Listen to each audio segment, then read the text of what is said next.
अपने प्रमोशन की खुशी में आज रोहित अपनी पत्नी को शहर के सबसे महंगे रेस्टोरेंट में डिनर के लिए ले जाता है। दोनों आज बहुत खुश है क्योंकि रोहित की आज पगार 1 लाख रुपए महीना हो गई है, पहले जो 80,000 रुपए महीना थी। आज रोहित की पत्नी सुस्मिता की खुशी का कोई ठिकाना नहीं है। आखिर उसको खर्च करने के लिए अब और पैसे मिलेंगे। आज वो कुछ ज्यादा ही सज संवर कर डिनर के लिए आई है। आज उसको ऐसे लग रहा है जैसे उसका कोई पुराना सपना पूरा हो गया। आखिर उसके पति की पगार अगर बढ़ी और उसका अवधा भी, यही तो उसको चाहिए था। आखिर हमेशा से उसने पैसे को ही तो महत्व दिया है।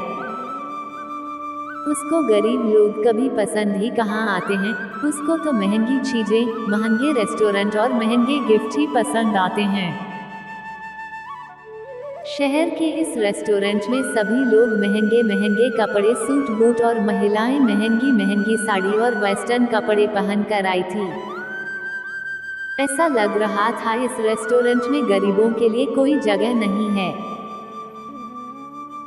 सुस्मिता आज अपने आप को महारानी समझ रही थी। इतने में वह देखती है एक सिंपल से कपड़ों में लड़का उसकी टेबल के पास चला आ रहा था। उसको देखकर सुस्मिता चौंक जाती है और कहती है, अरे तुम यहाँ कहाँ से आ गए? क्या तुम यहाँ बैठा हो? वो लड़का कुछ बोल पाता इससे पहले फिर बोलती है, तुम्हारी हैसियत तो इस रेस्टोरेंट में आने की नहीं है। किसके साथ आए हो? तुम्हारा मालिक कहाँ है, या फिर तुम यही झाड़ू पोछा करते हो? इतने में रोहित पूछता है, कौन है यह? तुम जानती हो क्या इसको? सुस्मिता कहती है, नहीं, मेरे घर के पास रहता था। बहुत गरीब है इसलिए मैंने पूछा यहाँ कैसे आने मिल गया। वो लड़का वहां से जाने लगता है। इतने में सुस्मिता उससे जोर से बोलती है, अरे कम से कम बताते तो जाओ यहाँ करते क्या हो? हम कल फिर आएंगे। फिर तो नहीं, यही दिख जाएगा।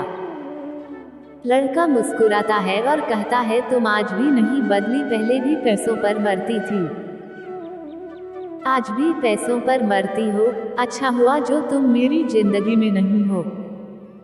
यह लड़का सुस्मिता का पहला प्रेमी था, सुभाष, जो उससे बहुत प्यार करता था।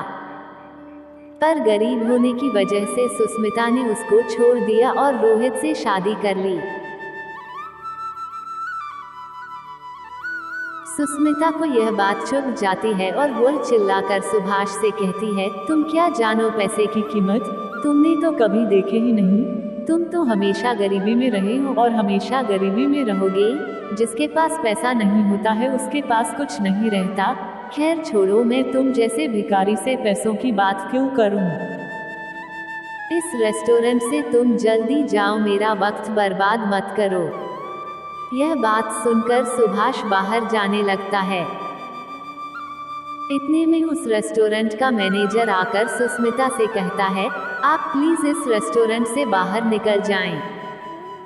आप यहाँ पर खाना नहीं खा सकते। क्यों नहीं खा सकते खाना?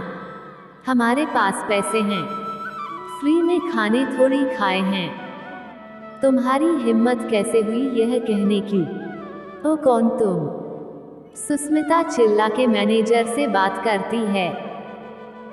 होटल मैनेजर सुस्मिता से बोलता है, प्लीज हम आपसे रिक्वेस्ट कर रहे हैं, आप यहाँ से चले जाइए, अब आप यहाँ खाना नहीं खा सकते। देखते ही देखते कुछ बाउंसर उस टेबल के पास आ जाते हैं। ऐसा लग रहा था अगर अब सुस्मिता फिर चिल्लाती है तो दोनों को यह बाउंसर बाहर फेंक देंगे। इतने में सुभाष मैनेजर से कहता है, अरे इस सब की कोई जरूरत नहीं है, इनको शांति से खाना खाने दो और उसके बाद इन दोनों से बिल मत लेना। और हाँ, यह ध्यान रहे अगली बार यह दोनों यहाँ ना आने पाए। सुस्मिता यह देखकर चौंक जाती है। वह मैनेजर सुभाष की बात इतनी आसानी से कैसे मान लेता है? वह आश्चर्यचकित होकर मैनेजर से कहती है, कौन है यह आदमी जिसकी बात तुमने इतनी आसानी से मान ली? मैम, आपको नहीं पता यह कौन है? आप जहां खाना खा रही हैं उस होटल के मालिक को नहीं जानती हैं? वो तो शुक्र है कि सर बहुत कम गुस्से वाले हैं, नहीं तो आज आप दोनों को बाहर करवा दिया होता।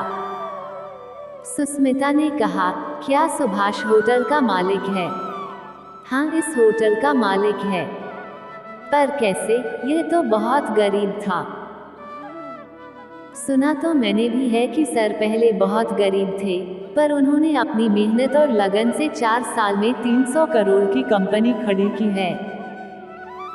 उनका यह अकेला होटल नहीं है, उनके 10 होटल और इस शहर में है। पर सर है बहुत ही सिंपल, ना किसी बात की अकड़, ना किसी बात का घमंड।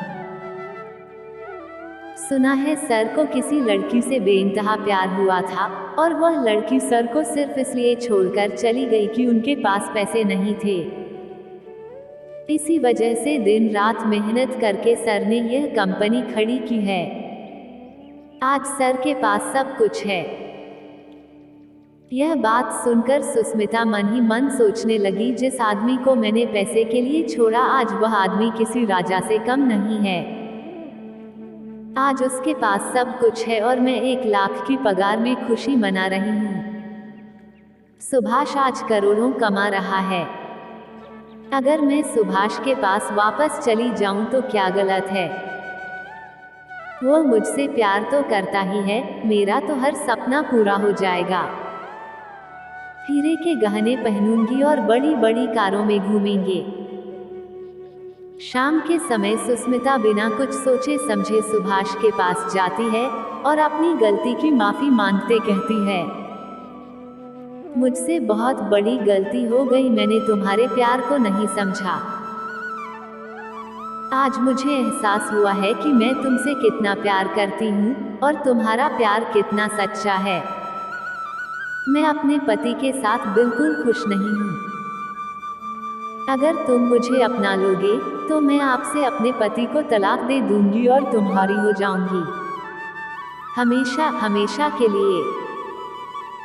सुभाष यह बात सुनकर सुस्मिता को जोर से खींचकर एक थप्पड़ मारता है और कहता है, अरे बेवफा, पैसे की भूखी औरत, कम से कम जिंदगी में किसी एक के साथ तो वफा कर।